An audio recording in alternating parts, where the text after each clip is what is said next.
In this video, I'm going to go over how I lost over $30,000 on my dropshipping store and how you can avoid falling into the pitfalls and the traps that I did.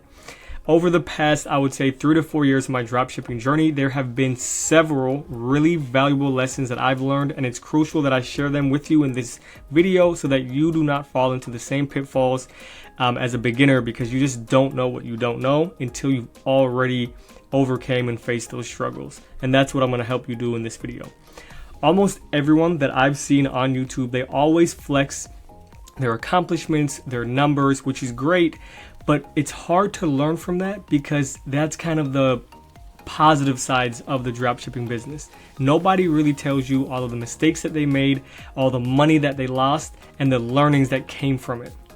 So with that being said, below I listed 3 main components to look out for and what you should be doing to navigate around these pitfalls and make the most money from your Shopify store by doing so. So the first one is the suppliers. Now, what do I mean by that? So once you've already reached out to a supplier, you've already started working with them, and you're doing roughly 20 to 30 orders per day. Now that number kind of, it's fluid. So it really comes down to your product price.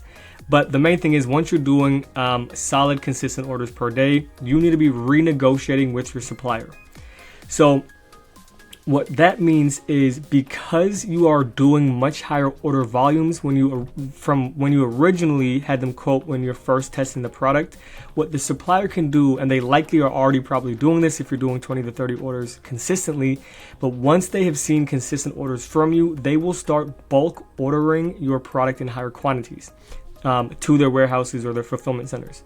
And by doing that, they lower their product cost. So what it costs the supplier to buy it from the warehouse or the factory. Now, this might seem like a no-brainer, but I have never, I never see or never hear people talk about, renegotiating supplier costs when it comes to scaling your store. Now, you can also reach out to other suppliers and have them quote your product to make sure your current or your main supplier isn't overcharging you for the fulfillment and for your products. Now, you can use this second supplier as a means to have your first supplier be more competitive with what they are offering. So for example, something that I did with one of my suppliers is I had my supplier negotiate not only the product costs, but also the 3% credit card fee that the payment provider was charging when I would pay my invoices for my supplier. It was 3%. I was able to get it where they would pay half of that. And when you're doing, massive order volumes, that 3% really adds up. I mean, it's hundreds of dollars, thousands of dollars as you pay that. So it'll save you a ton of money just by doing that. Now, the main thing to know about this whole renegotiating with suppliers concept is it's all based off having a private supplier. So this doesn't mean you're using DSers or Zendrop, because firstly, they overcharge because of the service and accessibility that they provide. But they also are not a viable option to use as you begin to scale. I would say 90% of drop shippers don't have access or the know-how on how to acquire private suppliers. And these auto fulfillment agencies, they know this. And as a result, they have bridged that gap from, not having a supplier to having a fulfillment agency, but at a huge markup compared to working with private suppliers. One thing that I've done in my private mentoring program is provided all of my students with private suppliers that I have not only vetted, but also done hundreds of thousands of dollars of orders with. And, by doing that, they are reliable, they're trusted, and they have the capability to scale with your store. And I would say having them a part of your team is absolutely a huge advantage compared to someone that's using DSers or Zendrop or AliExpress to fulfill orders. And this just gives you a huge advantage against everybody that's just casually drop shipping, as I like to say. Now, one thing that I do want to go over is the wins, and leading on from what I previously was talking about, I want to give a few shout outs to some of my students that are in my one-on-one mentoring program, because more than anything, I can give you all the information in the video, but when you can see tangible results from regular, ordinary people, this is really the most valuable info that I can provide to you, because it's living, breathing proof of concept. So the first shout out is going to go to one of my students, Jonathan. He is currently testing a high ticket product, and we're only testing on a $45 a day budget to start. So the first screenshot you're going to see is on this $45 a day budget, he did $260 in revenue. And what's really impressive is the conversion rate. So if you're familiar with high ticket dropshipping on Facebook, you know that the conversion rate is usually going to be between 1 to 2.5%. He's almost at 5%. And that really comes down to the product that you're testing and then the ad creatives and obviously the offer as well that you're running. But this was, within that testing period, and consistently he does about $180 a day, which is 3 orders for him. And that's off that $45 a day budget, which is insane. I mean, that gives us a ton of room to not only scale the store, but also play with, product pricing, which we're going to also talk about later in this video. The second student, he asked to kind of just stay unnamed. We will be having a case study with this student at some point, but just for the time being, he just doesn't want his name to be out there. He's currently doing $500 a day. He's doing a low ticket product, making just as much money. I mean, he's making a ton of money. And right here, you're going to see he hit his first $500 a day.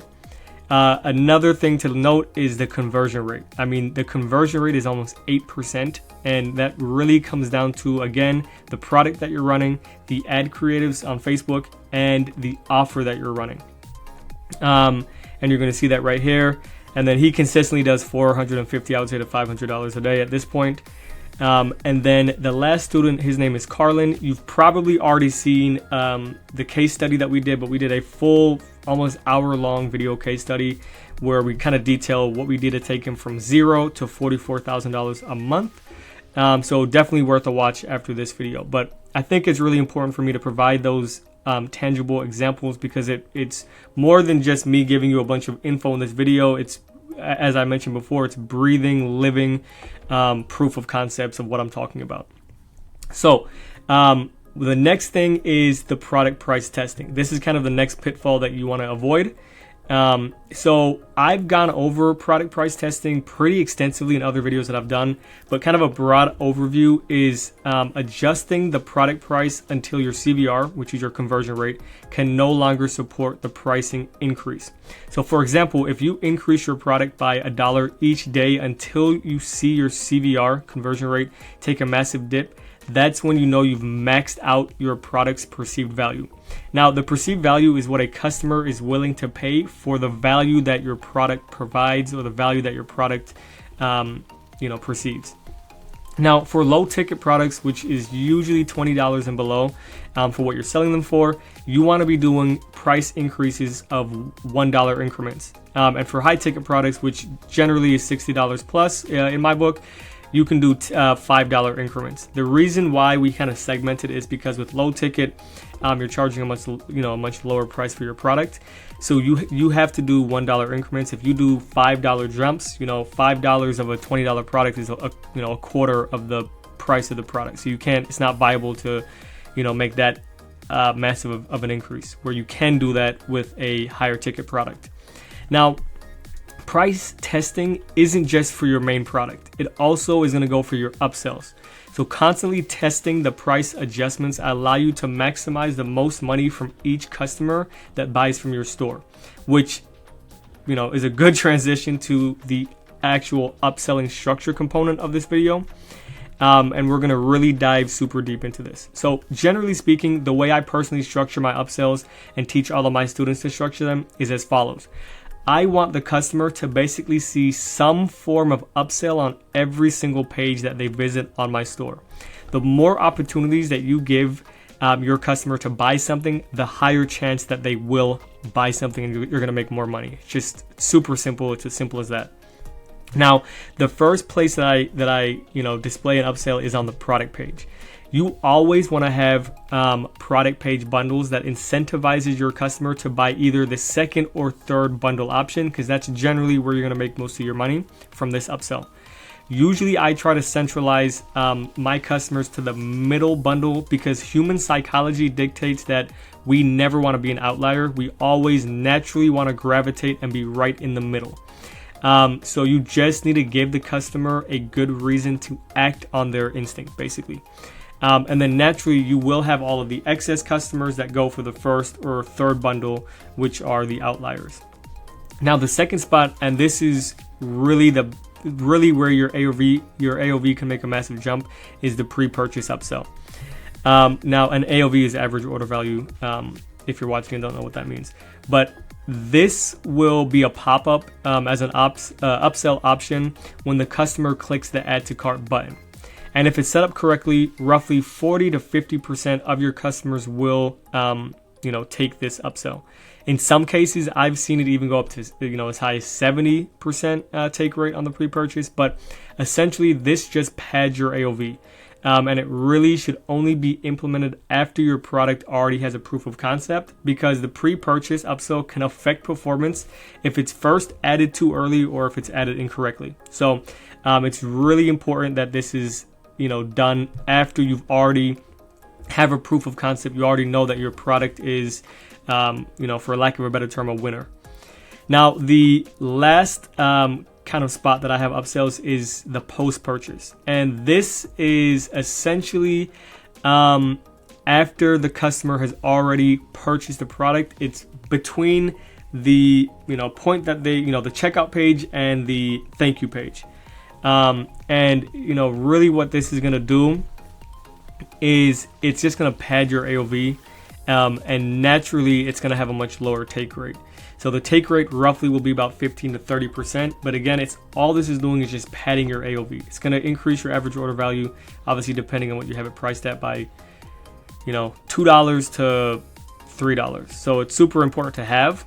And just so everyone has an idea watching this video, these are just the starter upsells that you'll want to implement. As you scale, you can then add upsells in the customer's add to cart, in the thank you page, which is after they order, and then additional upsells on the product page. But as a starter, you want to have them on the product page, you want to have it in the pre-purchase and on the post-purchase.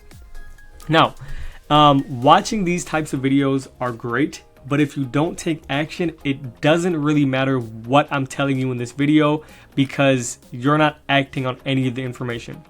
This part that I'm going to go through here is only for action takers that really want to take their dropshipping business serious and to the next level.